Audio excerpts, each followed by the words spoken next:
jemaat Tuhan, pada PIK kali ini saya akan memberikan tema teladan hidup Elisa. Mari kita berdoa. Mohon Roh Kudus urapi hamba-Mu, sensor tutur kata dan sikap hamba-Mu, layakkan nama menjadi juru bicara Allah, dan setiap kami yang menonton dan mendengarnya, kami semua dibimbing oleh Roh yang sama, itu Roh Kudus. Berbicara kepada kami lewat lidah hamba-Mu dalam nama Tuhan Yesus. Amin.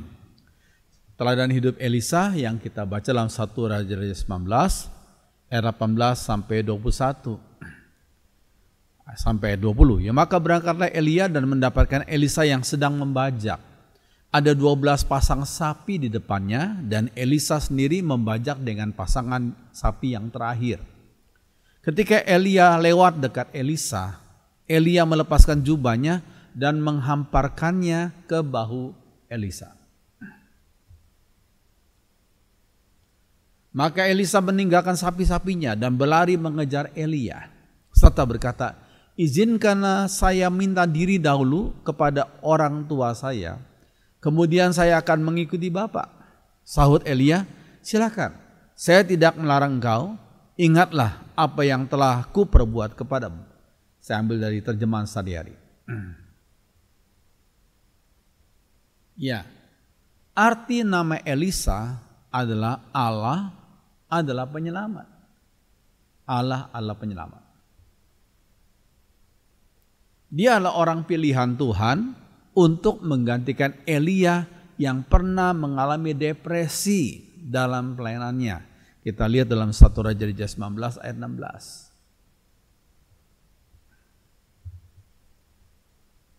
Nah, kita melihat latar belakang kehidupan Elisa.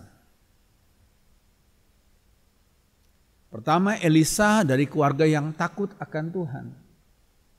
Faktor keluarga sangat penting ya.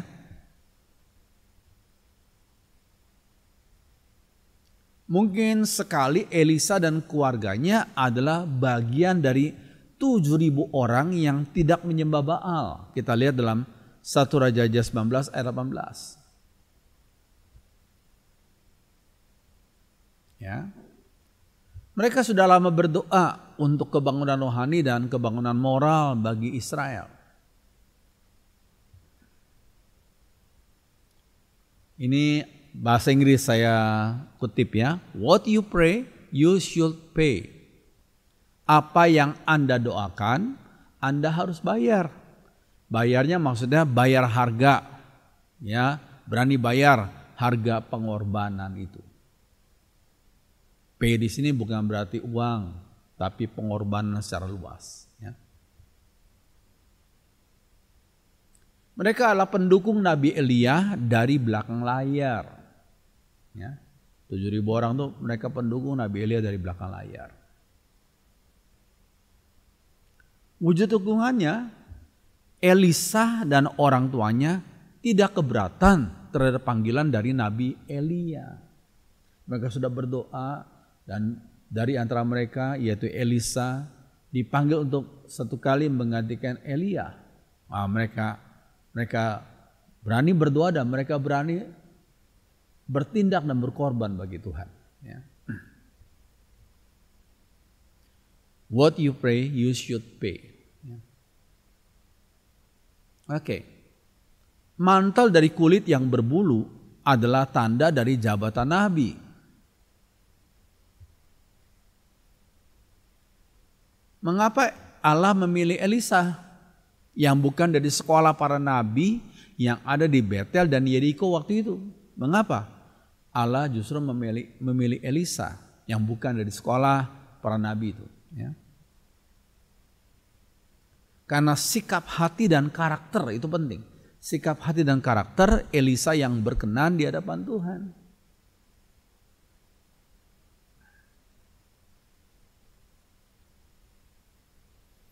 Iya. Latar belakang kehidupan Elisa yang kedua, Elisa waktu dipanggil untuk jadi hamba Tuhan, hidupnya sudah mapan. Jadi kalau ada orang berkata, "Sisa hidupku." Ya. Kalau Elisa justru hidupnya sudah mapan. Ya. Ia dikatakan membajak dengan 12 pasang sapi. 12 pasang sapi berarti 24 ekor ya.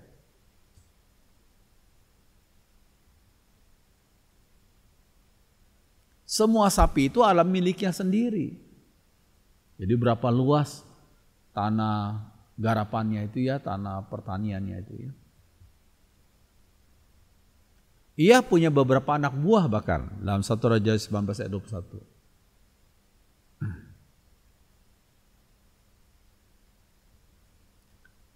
Nah ini penting, jangan berikan yang sisa, tetapi yang terbaik dalam hidupmu. Ya, jangan berikan yang sisa, leftover. Tapi berikan yang terbaik, the best dalam hidupmu. Ya. Ya, beberapa teladan sifat Elisa. Yang pertama, Elisa itu senang bekerja keras. 1 Raja 19 ayat 19. Jangan males tapi kerja. Yang bisa kita lakukan kita lakukan. Ya. Elisa dipanggil Nabi Elia ketika ia sedang bekerja, bukan sedang nganggur. Sedang bekerja dia. Dia punya properti, dia punya harta. Tapi ketika dipanggil Tuhan dia anggap panggilan Tuhan adalah terbaik. Ya. Para rasul dipanggil pada saat mereka sedang bekerja, bukan sedang menganggur. Lihat ya, tidak semua, saya kutip saja. Ada rasul yang dipanggil ketika sedang kerja, yaitu Matius itu. Dia seorang pemungut cukai waktu lalu. Dia sedang bekerja, dipanggil Tuhan. Ya. Ada beberapa murid yang dipanggil Tuhan ketika mereka sedang menangkap ikan. Mereka bekerja. Ikan di Danau Galilea waktu lalu terkenal sekali. Ya. Mereka bukan sedang nganggur. Mereka sedang bekerja. Mereka orang yang rajin bekerja dan dipanggil Tuhan. Ya. Iya. Tuhan memanggil orang-orang sibuk. Busy people. Ya. Orang yang sibuk bekerja biasanya adalah orang yang berkualitas baik. Yang nganggur kurang kualitasnya. Yang sibuk bekerja biasanya adalah orang yang berkualitas baik. Jangan tunggu setelah pensiun baru mau melayani. Ini penting. Jangan tunggu. Kalau Ardi aku pensiun aku baru mau melayani. Belum tentu hidupmu sampai pada usia pensiun, ya, belum tentu. Ya. Kalau Tuhan panggil, kapan saja, jangan tunggu, jangan tunda. Ya. Selalu ada alasan dan kesibukan tertentu yang menghalangi kita untuk melayani Tuhan. Selalu aja bikin kita paling pintar cari alasan, bikin alasan untuk kita tidak melayani Tuhan. Jangan kita lari dari panggilan Tuhan. Ya. Namun selalu ada waktu untuk melayani bagi orang yang cinta Tuhan. Walaupun dia sesibuk apapun dalam pekerjaan, dalam bisnisnya, kalau dia ada hati yang mencintai Tuhan, selalu dia sediakan waktu. Ya, walaupun sesibuk apapun. Selalu ada waktu untuk melayani bagi orang yang cinta Tuhan. Seperti selalu ada waktu bagi orang yang kita cintai. Kita sedang mencintai seorang gadis misalnya, atau seorang pria, selalu ada waktu untuk orang itu, walaupun sesibuk apapun kita. Iya. Beberapa teladan sifat Elisa. Yang kedua yaitu Elisa menghormati orang tuanya. 1 Raja 19 ayat 20. Lalu Elisa meninggalkan lembu itu dan berlari mengikuti Elia. Katanya, biarkanlah aku mencium ayahku dan ibuku dahulu. Lalu aku akan mengikuti engkau. Jawab Elia kepadanya, baiklah pulang dahulu dan ingatlah apa yang telah kuperbuat kepadamu. Elia tidak menghalangi. Elisa mau pamit dulu kepada orang tuanya, tidak dihalangi oleh Elia. Ya. Namun otoritas Tuhan memang lebih tinggi dari orang tua. Tuhan sang pencipta loh. Ya. Teladan sifat Elisa yang ketiga yaitu Elisa berketetapan hati, bertekad bulat dia. kepada panggilan Tuhan. Dia nggak setengah hati, bertekad bulat. Ya. 24 ekor sapi disembelih, nggak nanti, langsung. Itu harta pencariannya waktu sebelumnya, tapi dia sembelih. Bahkan kayu bajaknya pun dijadikan kayu api. Jadi no turning back, nggak akan kembali lagi. I have decided, saya telah memutuskan to follow Jesus, untuk mengikuti panggilan Tuhan. Mengapa? Menghalangi dirinya untuk kembali lagi kepada pekerjaan yang lama. Jadi kalau dia sengaja dia sembelih 24 ekor, kalau dia biarkan 24 ekor tetap ada, dia mungkin hatinya akan, kalau dia mengalami tantangan, cobaan, kesulitan dalam pelayanan, lebih aku pulang saja, masih ada 24 ekor sapi yang masih hidup. Jadi itu merupakan temptation bagi dia. Sehingga dia sembelih 24 ekor itu. Dan kayu bajaknya pun dijadikan kayu api. Menghalangi dirinya untuk kembali lagi kepada pekerjaan yang lama. No turning back, gak akan kembali lagi. Ya. Mazmur 62 ayat 11b bagus. Apabila harta makin bertambah, janganlah hatimu melekat padanya. Janganlah hatimu melekat padanya. Harta itu berkat Tuhan, tapi janganlah hati kita melekat pada berkat Tuhan. Melekatlah pada Sang Pencipta dan Sang Penebus itu. Hati kita kepada Dia saja. Ya.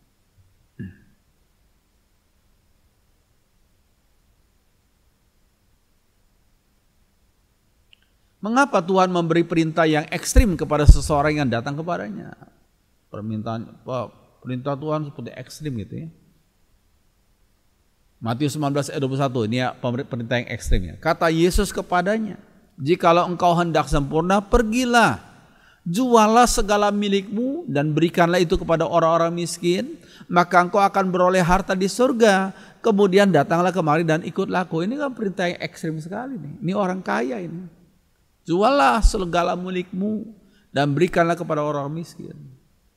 Wah, sungguh perintah ekstrim. Ya. Kenapa demikian? Karena Tuhan tahu hati seseorang. Bagi orang yang kaya itu, hartanya telah menjadi ilah bagi dia. Ya, tapi ada sebagian anak Tuhan hartanya dipakai untuk melayani dan menolong orang lain. Itu beda lagi. Ya, karena Tuhan tahu kenapa perintahnya begitu ekstrim. Karena Tuhan tahu hati orang itu, si kaya itu, telah melekat kepada hartanya, itu jadi berhala bagi dia. Sehingga Tuhan memerintahkan perintah yang ekstrim. Jualah segala milikmu dan berikanlah itu kepada orang-orang miskin. Iya. Nah, setelah menyembelih semua sapinya, Elisa baru bisa belajar hanya bersandar kepada Allah, bukan pada kekayaannya. Hanya bersandar pada Allah. Ia siap menghadapi bersama dengan Nabi Elia yang berpindah-pindah tempat tinggal. Ia sudah siap hati menghadapi hidup yang beriman sungguh dalam kebutuhan sehari-hari juga. Kita ingat Elia pernah waktu masa kekeringan hidup di samping brook, ya, semacam selokan yang agak besar dikit gitu, brook Kerit namanya. Ya. Setiap hari dia minum dari air dari brook itu, dan setiap hari Tuhan kirim burung, ya, burung untuk memberi makan hambanya, ya. Terus sekalian, tapi brook itu juga kering satu kali, sehingga Tuhan utus Elia pergi ke jauh ke tempat janda Sarfat. Ya, memang hidup ini perlu bersandar sepenuhnya kepada Tuhan. Rupanya Elisa dari keluarga berkecukupan, dia jual semuanya, dia potong semua sapinya itu, ya. Kemudian dia siap menghadapi hidup ini bersama dengan Nabi Elia yang berpindah-pindah tempat tinggal. Matius 6 ayat 33 dulu, bagus ya. Carilah dahulu kerajaan Allah dan kebenarannya, lakukan dulu kehendaknya, maka yang lainnya segala kebutuhan kita akan ditambahkan Tuhan kepada kita. Oh puji Tuhan. Ya. Beberapa hari, ini satu contoh saja. Beberapa hari sebelum kami berangkat studi lanjut ke Filipina, ini cerita tahun 91 yang lalu ya, tahun 1991 yang lalu. Ya. Beberapa hari sebelum kami berangkat ke Filipina, kami baru dikirimi subsidi oleh seorang anak Tuhan $10,000 waktu itu ya.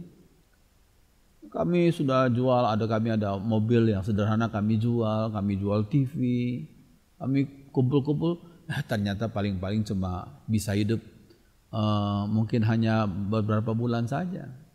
Padahal saya harus menyelesaikan program MDiv saya, kemudian ambil doktoral, demikian juga istri mau mengambil program S2-nya. Kami waktu itu bawa anak satu yang 6 bulan setengah. Ya, bagaimana beli susu segala macam. Kami percaya Tuhan akan cukupi kebutuhan kami. Kami terus persiap diri dan puji Tuhan, beberapa hari sebelum berangkat ke Filipina, Tuhan kirim seorang hambanya untuk bawa titipan subsidi kami untuk belajar di Filipina sebanyak $10,000. Itu kami pakai cukup untuk 2 tahun. Padahal kami masih ada 2 tahun lebih sedikit lagi untuk kami jalani, untuk supaya istri saya bisa wisuda untuk S2. Saya sudah selesai S2 saya dan saya sedang menyusun disertasi saya. Ya. 2 Desember habis. Ya, padahal kami harus lanjutkan 2 bulan setengah lagi. Bagaimana? Tuhan berkati luar biasa. Ya, berkati luar biasa. Pada waktu pas habis uang kami, Tuhan sediakan kami pelayanan. Saya pelayanan ke luar kota, ya, pulang dari pelayanan bisa dapat beberapa ratus peso. Ya. Kemudian Tuhan gerakan seorang hambanya, Pendeta Sipentong. Waktu dia berdoa di Jakarta dengan teman-temannya, Tuhan gerakan, Tuhan taruh nama kami dalam doa, dalam hatinya. Kemudian istrinya langsung telepon ke Filipina, yang terima istri saya. Kemarin tadi malam Patong ingat nama kalian. Kalian bagaimana? Ya kami sedang bergumul juga. Ini baru istri saya kasih tahu. Tabungan dolar kami sudah kami tutup karena sudah selesai, habis sudah. Ayo cepat-cepat pinjam. Orang atau temanmu yang punya account dollar. Patong langsung kemarin ingat nama kalian, Patong akan kirim. Dalam 15 menit dia cari dan puji Tuhan dapat ya. Seorang pimpinan bank di sana di Baguio City. Kami kasih tahu nomor account kami. Dia kirim berapa? $1,000 waktu itu. Cukup untuk 2 bulan hidup di sana di Baguio City. Lalu sisanya bagaimana? Kalau mau pulang ke Jakarta bagaimana? Belum ada tiket. Tuhan kirim berkat, yaitu lewat Budiana bisa dapat 2 award waktu wisuda. 2 award. Angka tertinggi akademis, dan yang kedua adalah project thesis yang dapat award. Masing-masing award 1,000 peso. Jadi dapat 2.000. Itu pas untuk kami beli tiket pulang dari Filipina ke Jakarta. Puji Tuhan, itu contoh yang teladan yang kami bisa sharingkan dan sungguh kami alami sendiri hidup bersama dengan Tuhan. Sekalian ini merupakan foto Ibu Diana waktu habis di wisuda untuk gelar masternya bersama dengan dekan akademis Bapak Dr. Saya kok lupa ya namanya ya. Kemudian Morehead, James Morehead ya, Dr. James Morehead ya.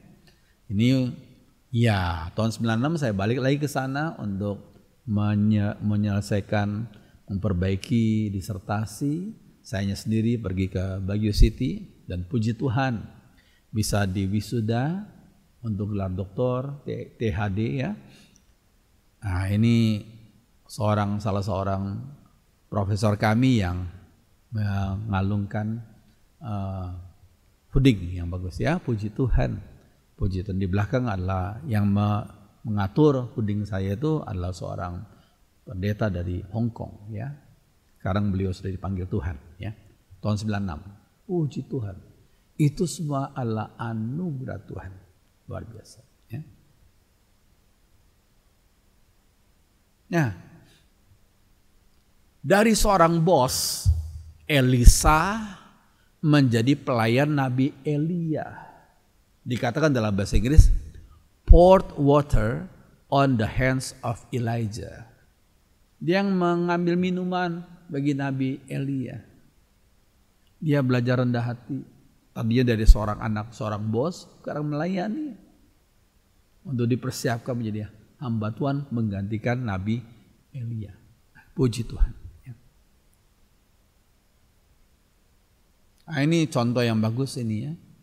Seorang cucu dari perusahaan rokok besar ya di Jawa Tengah ya. Tapi terpanggil untuk menjadi seorang biarawati ya. Ini orang tuanya. Ya. Dia bukan melakukan tugas bisnis orang tuanya, tapi dia terpanggil menjadi seorang biarawati. Dia terima panggilan itu. Ya sudah, hidup seorang biarawati sudah tahu perlu kesederhanaan, pelayanan, ketekatan, komitmen kepada panggilan Tuhan. Puji Tuhan. Ya. Iya. Elisa juga siap menanggung resiko akan keselamatannya.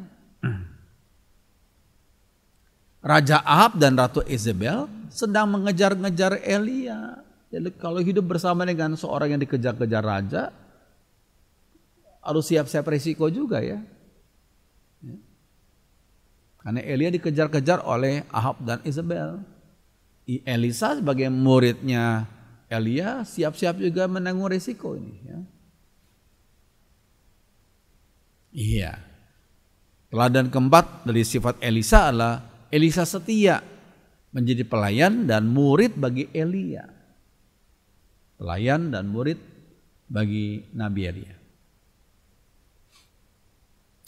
Tekun mendampingi Nabi Elia sampai pada akhirnya.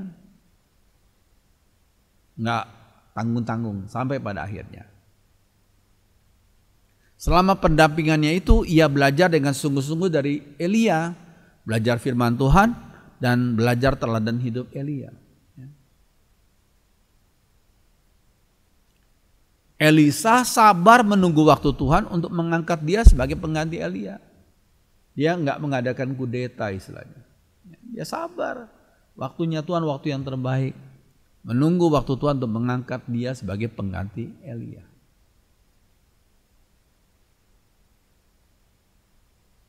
Ya, saya bacakan ayat selanjutnya 2 Raja 2 ayat 1 sampai 3. Menjelang saatnya Tuhan hendak menaikkan Elia ke surga dalam angin badai, Elia dan Elisa sedang berjalan dari Gilgal. Berkatalah Elia kepada Elisa, "Baiklah tinggal di sini, sebab Tuhan menyuruh aku ke Betel." Tapi Elisa menjawab, "Demi Tuhan yang hidup dan demi hidupmu sendiri." Ya, dia bersumpah ini. "Sesungguhnya aku tidak akan meninggalkan engkau." Lalu pergilah mereka ke Betel. Pada waktu itu keluarlah rombongan nabi yang ada di Betel mendapatkan Elisa. Lalu berkatalah mereka kepadanya, "Sudahkah engkau tahu bahwa pada hari ini tuanmu akan diambil daripadamu oleh Tuhan terangkat ke surga?" Nah, ini kadang-kadang bisa melemahkan ya. Teman dekat bisa menguatkan tapi juga bisa melemahkan tekad kita ya. Tapi jawab Elisa, Aku juga tahu, diamlah. Jangan mempengaruhi tekadku gitu ya. Oke. Ayat 4 sampai 6. Berkatalah Elia kepadanya, "Hai Elisa, baiklah tinggal di sini." Nah, ini juga tantangan bagi Elisa ya. "Sebab Tuhan menyuruh aku ke Yeriko," kata Elia. Tapi jawab Elisa, demi Tuhan yang hidup dan demi hidupmu sendiri. Ini bersumpah lagi, sesungguhnya aku tidak akan meninggalkan kau. Lalu sampailah mereka di Yeriko. Pada waktu itu mendekatlah rombongan nabi yang ada di Yeriko kepada Elisa serta berkata kepadanya, sudahkah kau tahu, ini rombongan nabi lagi ya, bahwa pada hari ini Tuhanmu akan diambil daripadamu oleh Tuhan, terangkat ke surga? Maksudnya, jadi kadang-kadang orang-orang yang dekat dengan kita atau yang cukup rohani dalam tanda kutip gitu, kadang-kadang kalau kita nggak sadar, kalau kita nggak hati-hati, mereka bisa melemahkan tekad kita. Seperti itu yang terjadi pada diri Elisa. Tapi Elisa menjawabnya, aku juga tahu, diamlah. Berkata Elia kepadanya, baiklah tinggal di sini, sebab Tuhan menyuruh aku ke sungai Yordan. Tantangan lagi ya. Jawab Elisa apa? Demi Tuhan yang hidup, bersumpah lagi ya, dan demi hidupmu sendiri, sesungguhnya aku tidak akan meninggalkan kau. Lalu berjalanlah keduanya. Ayat 7-10. 50 orang dari rombongan Nabi itu ikut berjalan, tapi mereka berdiri memandang dari jauh saja. Ketika keduanya berdiri di tepi sungai Yordan, lalu Elia mengambil jubahnya, digulungnya dan dipukulkannya ke atas air itu, maka terbagilah air itu ke sebelah sini dan ke sebelah sana, sehingga menyeberanglah keduanya dengan berjalan di tanah yang kering. Dan sesudah mereka sampai di seberang, berkatalah Elia kepada Elisa. Elia bertanya, kok engkau tekun sekali, kau bertekadmu luar biasa sih. Sekarang bertanyalah Elia kepada Elisa, mintalah apa yang hendak kulakukan kepadamu sebelum aku terangkat daripadamu. Jawab Elisa apa? Biarlah kiranya aku mendapat 2 bagian dari rohmu.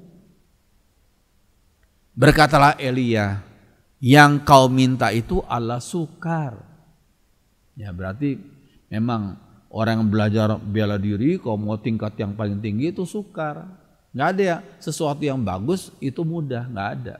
Sesuatu yang mudah itu nggak bagus. Pelayanan pun sama, kalau kita mau melayani dengan sungguh-sungguh hati memang sukar.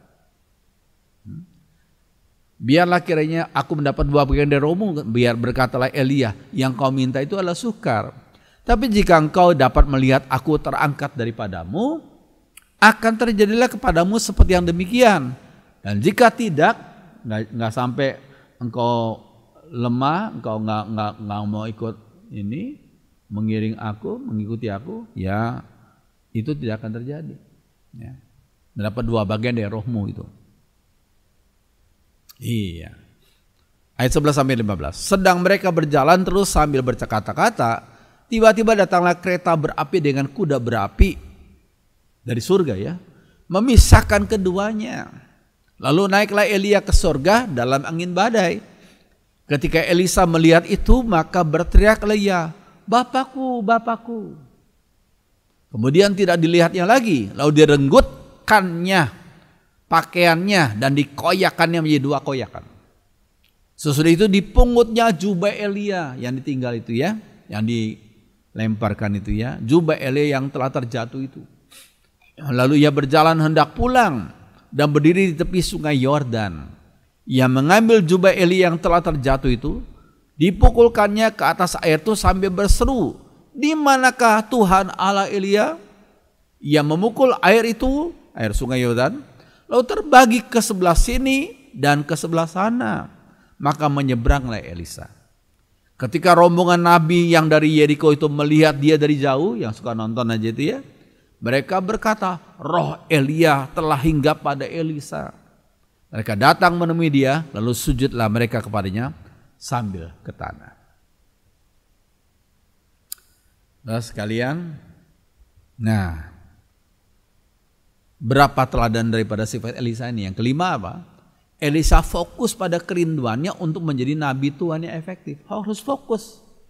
Jangan kita meleng, jangan kita berpaling dari fokus kita itu. Ya. Perlu menjadi hamba Tuhan yang efektif. Ya. Ia tidak terpengaruh oleh hasutan orang-orang lain. Walaupun mereka adalah rombongan nabi dari Betel dan Yeriko. Nggak terpengaruh dia. Jangan dengar kata orang, tapi kata Tuhan. Itu penting ya.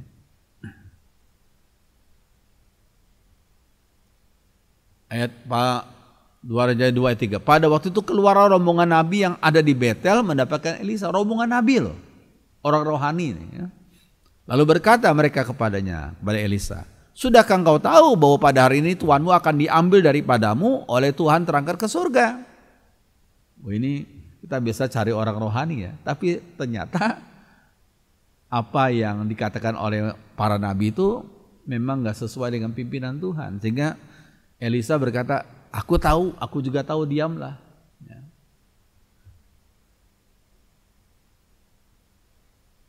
Dua Raja 2 ayat 5. Pada waktu itu mendekatlah rombongan nabi yang ada di Yeriko kepada Elisa. Setelah berkata kepadanya, sudahkah engkau tahu bahwa pada hari ini Tuhanmu akan diambil daripadamu oleh Tuhan terangkat ke surga? Lihat ya. Gilgal, Yeriko itu ya. Gilgal, dari Gilgal ke Yeriko ya. Petanya. Iya. Jawabnya, aku juga tahu, diamlah, kata Elisa ya.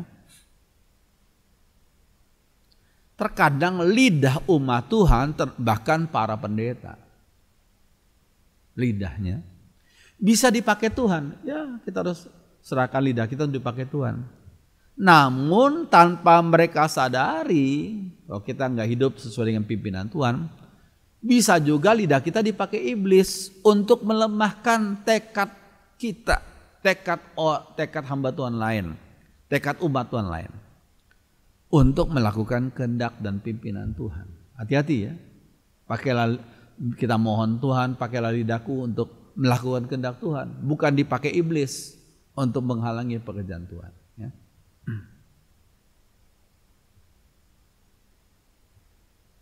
Nabi Elia menguji kesungguhan Elisa. 2 Raja 2 ayat 1-2. Diuji kesungguhannya. Nah, lihat ya. Menjelang saatnya Tuhan hendak menaikkan Elia ke surga dalam angin badai, Elia dan Elisa sedang berjalan dari Gilgal. Berkatalah Elia kepada Elisa, baiklah tinggal di sini sebab Tuhan menyuruh aku ke Betel. Lihat ya, Gilgal terus ke Betel. Lihat panahnya. Jalan kaki ini. Ya. Bukan naik mobil, jalan kaki ya. Tapi Elisa menjawab, demi Tuhan yang hidup dan demi hidupmu sendiri. Dia bersumpah bahkan ya. Sesungguhnya aku tidak akan meninggalkan kau. Tekadnya sungguh-sungguh bulat ya. Lalu pergilah mereka ke Betel.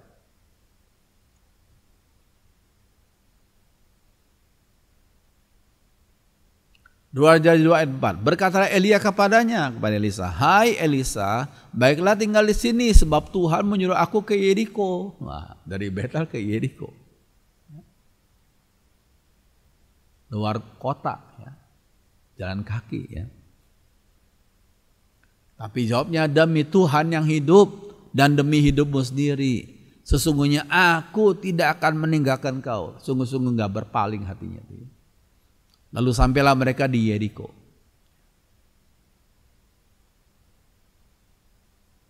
Iya. 2 Raja 2:6. Berkatalah Elia kepada Elisa, baiklah tinggal di sini sebab Tuhan menyuruh aku ke sungai Yordan. Lihat ya, sungai Yordan.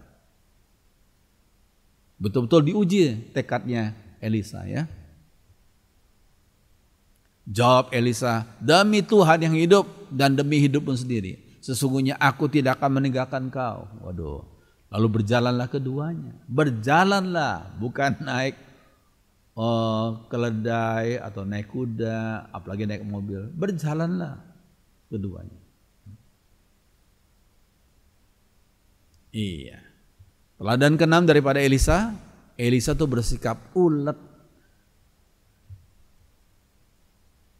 50 orang dari rombongan Nabi itu ikut berjalan, tapi mereka berdiri memandang dari jauh, hanya pandang dari jauh saja. Ketika keduanya berdiri di tepi sungai Yordan.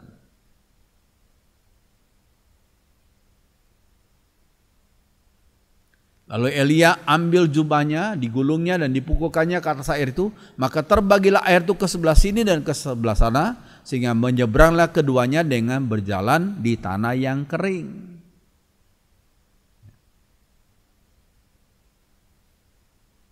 Dan sesudah mereka sampai di seberang sungai Yordan, berkata Elia kepada Elisa, mintalah apa yang hendak kulakukan kepadamu sebelum aku terangkat daripadamu. Jawab Elisa, biarlah kiranya aku mendapat 2 bagian dari rohmu. Ini permintaannya dia, tekadnya dia itu tujuan dia untuk kenapa dia begitu setia ulet ya. Ada tujuannya. 2 bagian dari rohmu. Berkatalah Elia, yang kau minta itu adalah sukar, tapi jika engkau dapat melihat aku terangkat daripadamu, akan terjadilah kepadamu seperti yang demikian, dan jika tidak, tidak akan terjadi.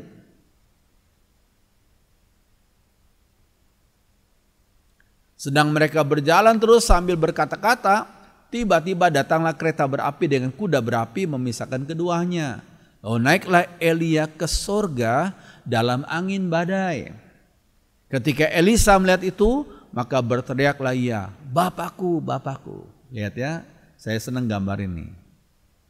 Elia diangkat hidup-hidup ke surga, tapi dia meninggalkan jubahnya itu, ya.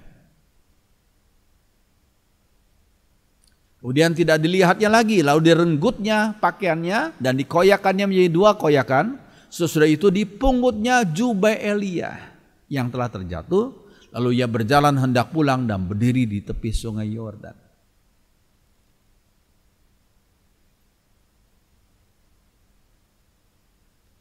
Permintaan Elisa adalah dia mendapatkan 2 bagian dari roh Elia. Ini permintaannya. Kenapa dia begitu tekun dan ulet? Roh Elia adalah roh kesetiaan pada tugas. Berani menegur dosa, berani menanggung resiko pelayanan, tidak takut menghadapi tantangan, kuasa untuk melakukan mujizat. Itu roh Elia itu. Ya.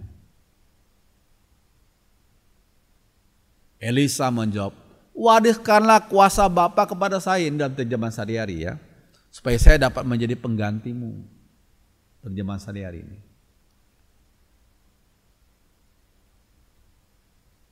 Permintaan Elisa seperti minta warisan untuk anak sulung. Lihat Ulangan 21 ayat 17. Yaitu mendapat bagian 2 kali lipat. Itu anak sulung. Ya, kenapa Elisa seperti serakah gitu? Tidak. Karena Elisa tahu tantangan pelayanan di Israel dan di Yehuda itu sangat berat. Bahkan lebih berat daripada tantangan yang dihadapi oleh Nabi Elia. Sehingga dia butuh 2 bagian dari roh Elia. Ya, kuasa Bapa Elia, aku butuh 2 kalinya. Ya, sebab tantangannya lebih berat. Ya. Memang Nabi Elisa melakukan mujizat 2 kali lebih banyak daripada Nabi Elia. Inilah. Silakan surah pelajari lagi ya. Nabi Elisa melakukan mujizat 2 kali lebih banyak daripada yang dilakukan oleh Nabi Elia.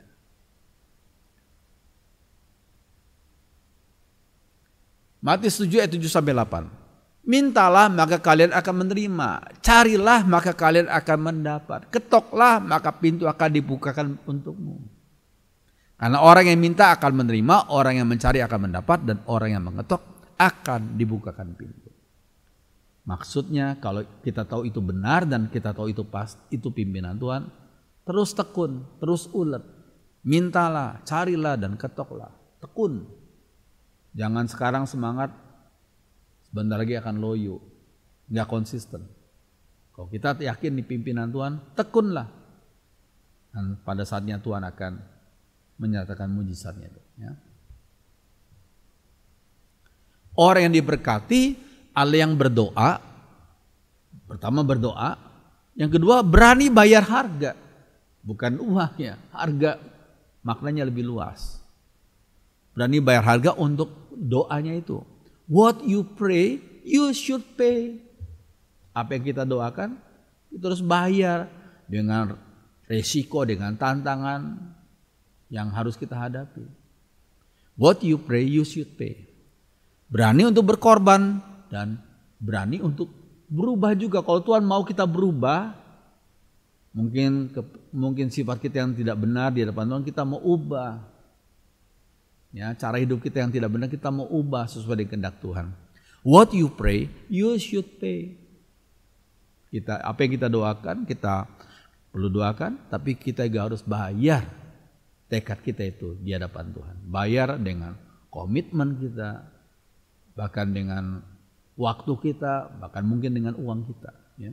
What you pray, you should pay. Biarlah firman Tuhan menjadi berkat bagi kita semua. Mari kita berdoa.